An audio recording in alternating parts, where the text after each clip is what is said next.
नमस्कार, बहुत बहुत स्वागत है आपका। मैं हूं आपके साथ स्वाति पारधी और आप देख रहे हैं भारत टाइम्स न्यूज। तो चलिए रुख करते हैं खबर की ओर। चलिए बड़ी खबर आपको बता दें, जहां मुख्यमंत्री योगी आदित्यनाथ ने पश्चिम बंगाल में जनसभाओं के दौरान ममता बनर्जी पर तीखा हमला बोलते हुए कहा कि 4 मई को राज्य में भगवा लहराएगा और टीएमसी के गुंडों की उल्टी गिनती शुरू हो जाएगी। उन्होंने इशारों में ममता बनर्जी और अभिषेक बनर्जी पर निशाना साधते हुए कहा कि बुआ भतीजा बंगाल की अस्मिता को नुकसान पहुंचाना चाहते हैं। वहीं कोलकाता के मेयर के बयान पर प्रतिक्रिया देते हुए योगी आदित्यनाथ ने कहा कि कोई भी बंगाली अस्मिता से खिलवाड़ नहीं कर सकता और बंगाल की पहचान मां काली बाड़ी से है। बुधवार को जोरासांको, चकदहा और उदय नारायणपुर विधानसभा क्षेत्रों में आयोजित जनसभाओं में भारी भीड़ उमड़ी।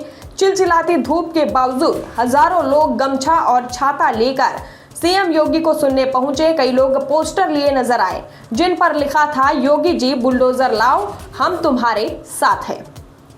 इसके साथ ही सीएम योगी ने कहा कि 23 अप्रैल को पहले चरण का मतदान होना है और इसमें भाजपा 80% सीटें जीतने जा रही है।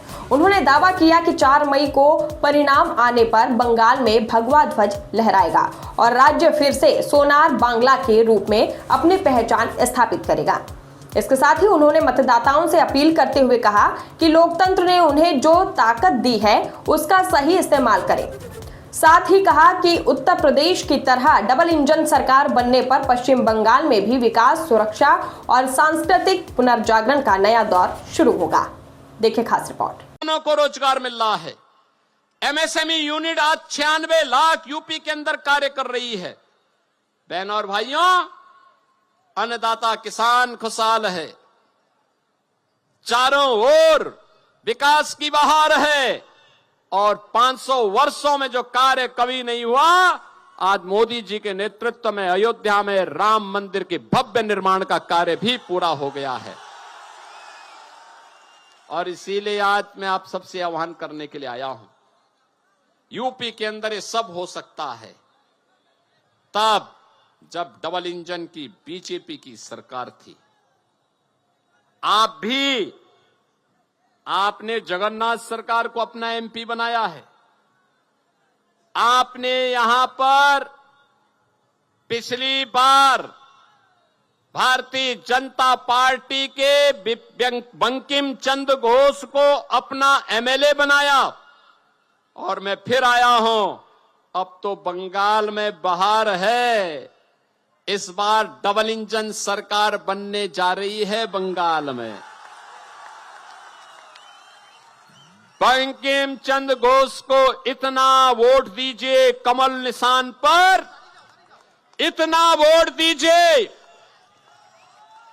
कि रिकॉर्ड वोट से टीएमसी, कांग्रेस और अन्य सभी दलों की जमानतें जब्त हो जाएं और नादिया हमारा फिर से वैष्णव परंपरा की धरा के रूप में स्थापित होकर के सनातन के झंडे को पूरे बंगाल के अंदर ऊंचा करता हुआ दिखाई दे। और इसीलिए बहनों और भाइयों, आज मैं आपके पास आया हूं आपका आह्वान करने के लिए। बंगाल याद करिए, मैं आज आप सबसे कहने के लिए आया हूं। जब मैं बंगाल की बात करता हूं तो बहनों और भाइयों, ममता दीदी कहती है आज के दिन पे, कहती है खेला होबे,